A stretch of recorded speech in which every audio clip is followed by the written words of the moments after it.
मुकुंद, तुम ज्योतिषी संबंधी एक कड़ा क्यों नहीं ले आते? मुकुंद ने कहा, क्या मुझे लाना चाहिए गुरुदेव? मैं तो ज्योतिष में विश्वास भी नहीं करता। श्री युक्तेश्वर जी ने कहा, यह विश्वास का प्रश्न नहीं है। किसी भी विषय में वैज्ञानिक दृष्टिकोण यह होना चाहिए कि यह सत्य है या नहीं। गुरुत्वाकर्षण का नियम न्यूटन से पहले भी उसी तरह कार्य करता था जैसा उसके बाद। ब्रह्मांड में अच्छी खासी अराजकता मच जाती यदि उसके नियम मानवीय विश्वास की मान्यता के बिना कार्य न कर पाते। मनुष्य को अपने मानवीय स्तर पर दो प्रकार की शक्तियों का सामना करना पड़ता है। प्रथम, पृथ्वी, जल, अग्नि, वायु, आकाश के सम्मिश्रण से उसके भीतर उत्पन्न होने वाली शुभदता। द्वितीय, प्रकृति की बाह्य विघटनकारी शक्तियां। जब तक मनुष्य अपनी मानवीय सीमाबद्धता के साथ संघर्षरत रहता है, तब तक पृथ्वी और अंतरिक्ष के असंख्य परिवर्तनों का प्रभाव उस पर पड़ता रहता है। ज्योतिष विद्या में ग्रहों के प्रभाव के अंतर्गत मनुष्य की क्या प्रतिक्रिया होगी, इसका अध्ययन किया जाता है। ग्रह नक्षत्रों में कोई दया या कोप का सचेत भाव नहीं होता। वे तो केवल पॉजिटिव और नेगेटिव किरणें उत्सर्जित करते हैं। अपने आप में ये मानव जाति को कोई लाभ या हानि नहीं पहुंचाते, किंतु मनुष्य द्वारा अतीत में कार्यान्वित किए गए कार्य कारण के संतुलन को स्थापित करने के लिए बाह्य स्तर पर कार्य प्रणाली का एक विधिवत माध्यम प्रस्तुत करते हैं। बच्चा ऐसे दिन और ऐसे क्षण ही जन्म लेता है जब ग्रह नक्षत्रों की किरणों का उसके व्यक्तिगत कर्मों के साथ संपूर्ण गणितीय तालमेल बैठ जाता है। उसके जीवन में अभी जो भी परिणाम सामने आ रहे होते हैं, उनके कारणों को उकसाने वाला भी वही था। वह किसी भी सीमा को पार कर सकता है, क्योंकि प्रथम तो उस सीमा का सृजन उसने स्वयं अपने कर्मों से ही किया है, और फिर उसके पास आध्यात्मिक संसाधन है जो किसी ग्रह नक्षत्र के दबाव में नहीं होते। ज्योतिष शास्त्र के प्रति अंधी श्रद्धा व्यक्ति को यंत्रवत बना देती है, जो अपने हर कार्य के लिए यांत्रिक मार्गदर्शन का दास बन जाता है। जितना अधिक परमात्मा के साथ अपनी एकात्मता का एक व्यक्ति को ज्ञान होता है, उतना ही प्रकृति का उस पर प्रभाव कम होता है। आत्मा सदैव मुक्त है, वह अमर है क्योंकि वह अजन्मा है। उस पर ग्रह नक्षत्र कभी शासन नहीं कर सकते। मनुष्य आत्मा है और उसे शरीर मिला हुआ है, और जब वह स्वयं को इस रूप में जान जाता है, तब ग्रह नक्षत्रों के समस्त विवशताकारी योग कुयोगों को पीछे छोड़ देता है। मुकुंद ने कहा, पूज्य गुरुदेव, तब आप मुझे कड़ा पहनने के लिए क्यों कह रहे हैं? श्री युक्तेश्वर जी ने कहा, जिस प्रकार घर के ऊपर तांबे की छड़ लगाकर घर पर गिरने वाली बिजली से घर को बचाया जा सकता है, उसी प्रकार देह मंदिर को भी कुछ विशिष्ट उपायों से बचाया जा सकता है।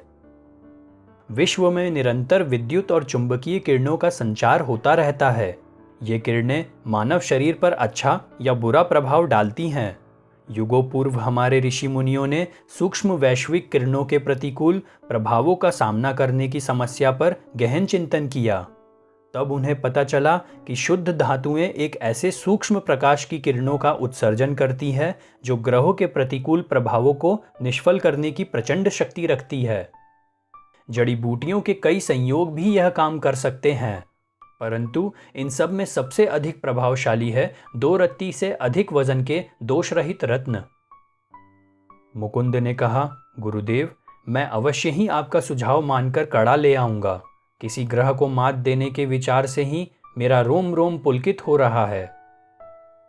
श्री युक्तेश्वर जी ने कहा, सामान्य प्रयोजन के लिए मैं तो सोना, चांदी और तांबे से बना कड़ा पहनने के लिए कहता हूं, परंतु तुम्हारे लिए किसी विशेष कारणवश मैं चाहता हूं कि तुम चांदी और शीशे से बना कड़ा पहनो। ग्रह तुम्हारे प्रति कुछ अमैत्रीपूर्ण रुख अपनाने जा रहे हैं मुकुंद।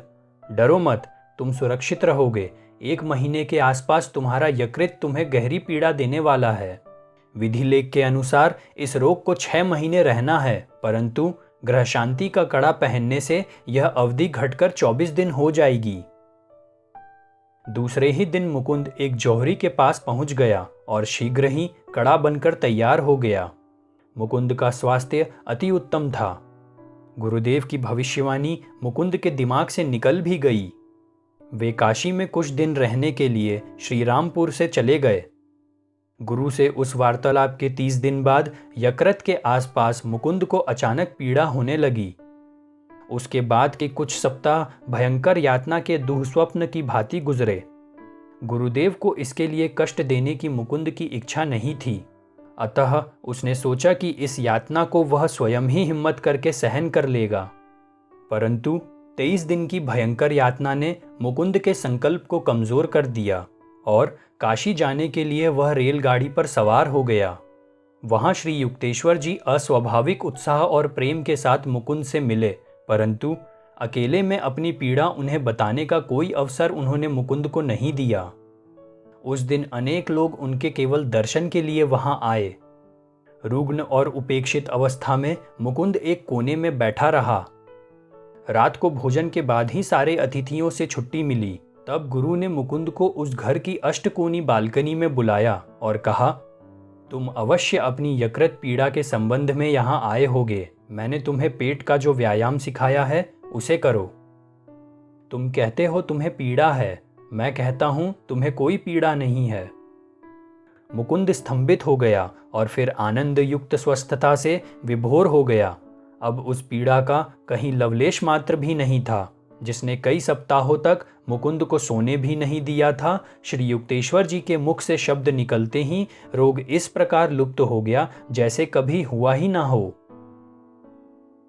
जितनी अधिक गहरी किसी मनुष्य की आत्मानुभूति होती है, उतना ही अधिक वह पूरे ब्रह्मांड को अपने सूक्ष्म आध्यात्मिक स्पंदनों से प्रभावित करता है और उतना ही कम वह स्वयं ब्रह्मांड के परिवर्तनों से प्रभावित होता है।